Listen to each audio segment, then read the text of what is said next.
संस्कृत की उससे पहचान होने लगती है तो सामान्य जन से संभ्रांत जन तक उसकी अनेक तरह की छवियां बनने लगती हैं। राम के विषय में ये ज्यादा सच है, क्योंकि मूल कथा उनकी वाल्मीकि की संस्कृत में होने के बावजूद वो हिंदी में, अंग्रेजी में, उर्दू में भी कई अनुवाद हुए हैं रामायण के, और देश की विभिन्न प्रादेशिक भाषाओं में राम कथाएं लिखी गई। सारे समाज के अपने आदर्श होते हैं, उसमें राम पर विचार करते वक्त राम को अपने ढंग से सभी ने देखा। सबके अपने अपने राम हो गए, जिसमें हम देखते हैं कि दशरथ जातक के राम सबको नहीं पचते हैं, कम से कम हमें नहीं पचते हैं जिन्होंने सहोदरा से विवाह किया। पेरियार, रामास्वामी पेरियार के विमर्श के राम, जो आज की व्यवस्था में एक वर्ग विशेष को एक संस्कृत पर दूसरे संस्कृत की आक्रांता के रूप में लगते हैं, ऐसे राम, वो तुलसी के राम, जो आज की व्यवस्था में मर्यादा के शलाका पुरुष होते हुए भी आज की व्यवस्था में एक वर्ग विशेष को सवर्ण पक्षपाती लगते हैं। कबीर के राम हमारे राम से संतुष्ट नहीं है, वो अमूर्त राम की कल्पना किए हैं और अमूर्त राम वो सब जगत के उद्धारक हैं। इस तरह से अपने अपने समाज के लोग, विभिन्न समाज के लोगों ने राम की जो परिकल्पना की अपने अपने ढंग से की। लेकिन बहुलांश में राम एक ऐसे प्रतिमान है जो औसत से अधिक है। औसत तो बनना चाहता है कोई व्यक्ति सफल होने के लिए, वो सबके आदर्श हैं। कोई कुछ उनके विरोध में जाकर के उन सब बनना चाहता है, लेकिन उनके अवगुणों को ज्यादा देखता है, सद्गुणों को कम देखता है। कोई उनको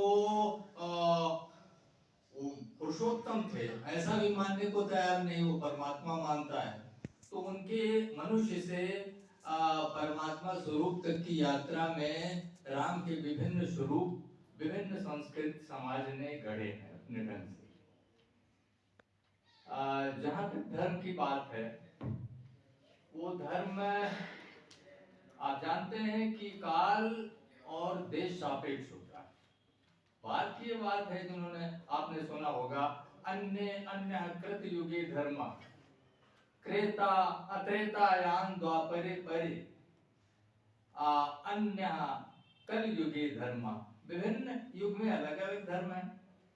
कहा गया कि समस्त अन्य धर्म समस्त से विषमस्थ से चापरा। हम अच्छी स्थिति में हो तो हमारा अलग धर्म है, हम खराब स्थिति में हो तो हमारा खराब धर्म है। तो इस तरह से धर्म की अनेक तरह से परिभाषाएं होंगी, लेकिन जिस पर हम विचार करते हैं प्रायः हमारा जो एक प्रतिमान होता है धर्म का, वो ये कि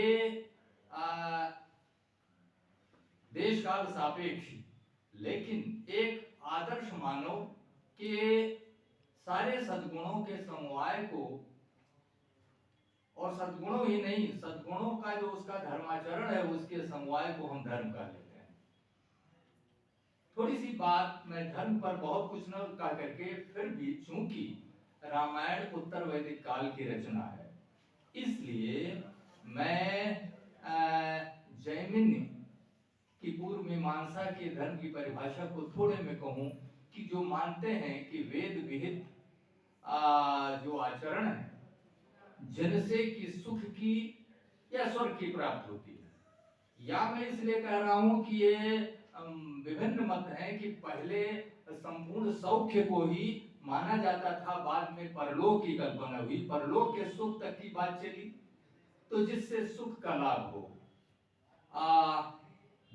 धर्म जिसको कि आप जानते हैं भर्तृहरि के एक श्लोक में मनुष्यता का अवच्छेदक माना गया, धर्मेण हीना पशु भी समाना। बहुत सारी विशेषताएं पशु और मनुष्य में एक जैसी होती है, लेकिन मनुष्य में वो कुछ खास होता है जिससे कि वो मनुष्य है। तो उसको अवच्छिन्न करने वाला, एक इन्वर्टेड कामा में लाने वाला कि ये मनुष्य है, वो गुण धर्म होता है। वैशेषिक दर्शन कहता है तो अभ्युदय निश्चय सिद्धि सधर्मा, यानी वो है साधन जिससे हम ऐहिक और आमुष्मिक सुख पा सकें, वो धर्म। तो इन सारी परिभाषाओं को दरकिनार करके हम ये मानकर चलें कि एक आदर्श मानव के सारे सदाचरणों का जो समवाय होता है, और आदर्श मानव का यानी जिसके सदाचरण और गुण हमेशा हमारे लिए उपादेय होते हैं, उसका बहुत अंश प्राप्त होता है, लेकिन अधिकांश संभाव्य होता है। वो मिलता नहीं है, लेकिन हम उस आदर्श के अनुकूल चलना चाहते हैं। तो इस तरह के सारे गुणों का समवाय जो है उसके प्रतिमान है राम। राम मैंने जैसा कहा कि उत्तर वैदिक काल के हैं। राम पूरे वनवास के दौरान संध्या वंदन से चूकते नहीं हैं, बार बार देखेंगे, हर स्तर पर देखेंगे, बल्कि एक जगह तो यागानुष्ठान भी करते हैं, और चित्रकूट वो पहुंचते हैं, लक्ष्मण से कुटी बनाने को कहते हैं, और फिर एक कृष्ण मृग को मार कर लाते हैं, उसे भूनते हैं, और वैष्णदेव बलि, रौद्र बलि, वैष्णव बलि भी देते हैं। इस तरह से यज्ञ के अनुसार याज्ञिक कर्मकांड का संपादन होता है। तो और रामायण में वाल्मीकि की परीक्षा में जो नारद ने कहा धर्मज्ञ, वो धर्मज्ञ राम है, लेकिन धर्मज्ञ तो राम कथा का प्रतिनायक भी है, रावण भी धर्मज्ञ है। राम केवल धर्मज्ञ नहीं है, वो आचरण से प्रमाणित करते हैं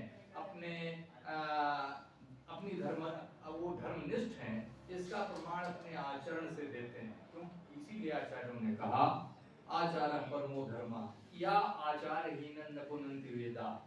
केवल जानना काफी नहीं होता है, वो आचरण में किस तरह से आता है, वो वही चीज वो। तो इस तरह से राम अपने आचरण से प्रमाणित करते हैं। वो कौशल्या के पास पहुंचते हैं, तो कौशल्या उन्हें मात्र शुश्रूषा की दुहाई दे करके कि तुम मेरे बेटे हो और मेरे औरस हो, तुम्हें मात्र सेवा करते हुए पिता की आज्ञा का अवहेलना करनी चाहिए, और मेरी सेवा के लिए रुक जाना चाहिए। लेकिन और राम इसमें दुविधा में, क्योंकि मां उनको आदेश कर रही है, लेकिन राम जो पिताजी के वचन को सत्य करने के लिए जो कदम उठा चुके थे, उससे अगर हट जाते तो अधार्मिक होते। और अयोध्या में उनकी ख्याति थी मूलम हेश मनुष्याणाम, वो उसी उम्र में ख्यात हो चुके थे, मूलम हेश मनुष्याणाम धर्म सारा, ये मनुष्यता के मूल हैं, ये धर्म सार है। और उनको समझाते हैं कि बहुत सारी कहानियों को लेकर समझाते हैं कि किस तरह से जमदग्नि अपने पिता के कहने से परशुराम अपनी माता, ये भी उदाहरण दे जाते हैं वो इस उसमें कि मैं अपनी बात किसी तरह से सत्य प्रमाणित करूं। कहा अपनी पिता की आज्ञा वो माने थे और माँ को उनसे कमतर समझा था। इसलिए और ये मैं जो आपके सामने बात कर रहा हूँ वो ना हम धर्म अपूर्वं ते प्रतिकूलम प्रवर्ते, मैं कोई अपूर्व धर्म इसके पहले ऐसा किसी ने न किया हो ऐसा मैं नहीं कह रहा हूँ। पूर्वई रैम अधिप्रयतो गतो मार्गो भिगम्यते, ऐसा पहले वालों ने हमें बता दिया है और उसी के अनुसार हम चल रहे हैं, इसलिए माँ मुझे क्षमा कर रहे हैं। मैं पिता के वचन का पालन करूंगा। और इस तरह से वो उनको प्रणाम करके चलते हैं। धर्मो ही परमो लोके, वो कहते हैं धर्मो ही परमो लोके, धर्मे सत्यम प्रतिष्ठितम। धर्म को बड़ी चीज मानते हैं वो, और वहां से वो चल पड़ते हैं। राम ऐसे धर्म के उनका शत्रु मारी जैसा भी उद्धृत किया आपने कि ये उसी का वचन है, रामो विग्रहवान धर्म। वो राम को धर्मात्मा भी कहता है, कहता धर्मात्मा। रावण को फटकार लगाता है और उनको धर्मात्मा कहता है कि वंचितम पितरन दृष्ट्वा, कैकेयी से पिताजी को धोखा हुआ है, वंचित किए। वंचितम पितरन दृष्ट्वा कैकेय्या सत्यवादिनं करिष्यामीति, धर्मात्मा, मैं उनको सत्य वादी रहने दूंगा, ये ठान करके उस धर्मात्मा ने प्रव्रजितो वनम, वो जंगल चले आए हैं। उनको ऐसे वैसे न समझिए, पिता के वचन को पालन करने के लिए वो चले आए हैं। अब सोचिए राम की धर्मनिष्ठता का कि कितनी दूर तक ख्याति हुई। वो भी जंगल पहुंचे हैं कि दक्षिण कौशल के ध्रुव दक्षिण दंडकारण्य तक उनकी ख्याति पहुंच गई पहले, कि अयोध्या नरेश के बड़े पुत्र ने इसलिए जंगल जाना स्वीकार कर लिया है कि पिताजी झूठे साबित न हो जाए। वो दंडकारण्य तक उनकी खबर राम के पहुंचने के पहले पहुंच गई, और ये मारीच कह रहा है, उनका प्रतिपक्ष कह रहा है। इस तरह से राम का व्यक्तित्व है। तो राम सत्य संध है। संधा प्रतिज्ञा, उनकी प्रतिज्ञा सच है। एक शुचिता गुण का, शुचि ही कहा है नारद ने। शुचि ही को बहुत तरह से परिभाषित किया जाता है। उसमें एक आप समझिए, आपके लिए नई भी बात हो सकती है, आप धर्मशास्त्र पढ़ेंगे तो बहुत सारे शौचों में, शुचिता में एक शौच अर्थ शौच है, जिसकी बड़ी मान्यता है, अर्थ शौच।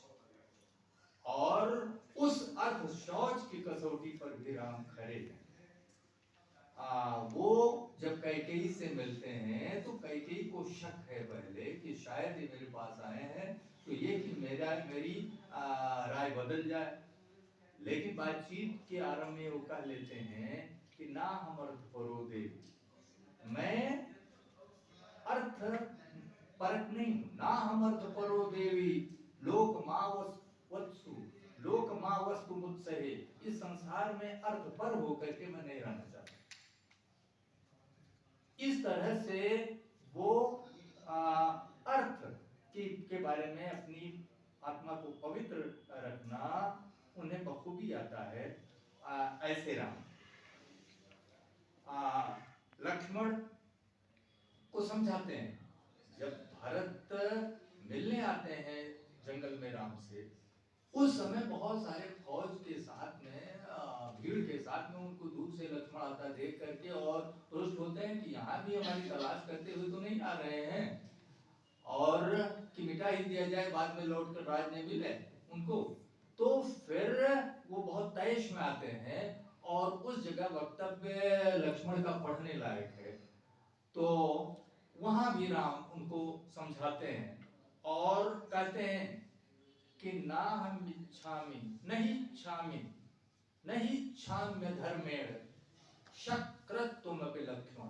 ये तो अयोध्या के राज की बात है। मैं अधर्म से शक्रत्व, इंद्र की पदवी भी उन्हें देना चाहता हूं। इस तरह से अपनी अर्थ शुचिता को प्रमाणित करते हैं। और राम जब भरत को समझाते हैं और लौटाते हैं तो इतने उपदेश हैं, जिसमें बहुत सारे में अर्थ शुचिता के दो प्रमाण ये कि वो कहते हैं कि आप अपने मंत्रियों को जो रखें तो उनकी शुचिता अर्थ की में बेईमान तो नहीं है, अर्थ लाभ के लिए बहुत कुछ करने लगे, इसका ध्यान रखे करके कीजिएगा। कहते हैं नहीं अमात्यान उपधातीतान अमात्यान, नहीं क्या अमात्यान उपधाति तान शुचीन, ऐसी बात करते हैं। उपधाति, उनका इस तरह से परीक्षण किया जाए कि इन सब में वो खरे उतरे हैं, तब उनको अपना मंत्री बनाए। और एक मजे की बात कहते हैं, वो पूछते हैं कि कच्चन नमुच्यते चोरो धर्म धन लोभान नरशव, ऐसा तो नहीं है कि आपके राज्य में कोई चोर कर्मचारियों के धन के लोभ से छोड़ दिया जाता हो, पकड़ा जाता हो, कर्मचारियों से घूस लेकर छोड़ देते हो, ऐसा तो नहीं है। अगर ऐसा है तो उस पर सावधान रहिए। यानी अर्थ शुचिता पर वो केंद्रित है। इसलिए भी कि ऐसा व्यक्ति जो आगे लंका का राज्य पा करके भी उसके भाई को ही देकर लौट रहा है, अब वो अगर इतना हल्का हो, तो इस तरह से राम में पूरी तरह से शुचिता थी, वो शुचि। वो राम के बारे में नारद कहते हैं एक गुण और गिनाते हैं, सर्वभूत हिते रता, सर्वभूत हिते रता। तो पूरा रामायण इसका प्रमाण है। बल्कि सीता एक बार राम को समझाती है, पूरा एक सर्ग रामायण का सीता राम के द्वारा राम के समझाने में खर्च हो गया, पढ़ने लायक है। और वो शायद अरण्य कांड में हो, अयोध्या कांड में, तो उसमें सीता समझाती है कि खामखा आपने दंडकारण्य के निशाचरों से आपने बैर की ठानी है, ऋषियों के मिलने से। आप अपना धर्म का निर्वाह यहाँ वन में करते हुए जब अयोध्या में जाइएगा तो धनुष उठाइएगा, उनके लिए यहाँ आप धनुधारी होकर रहेंगे। ऋषि मिले उनसे और सारी अपनी व्यथा बताई कि किस तरह से वो त्रस्त रहते हैं उनसे, तो उन्होंने प्रतिज्ञा की। फिर सीता को समझाते हैं कि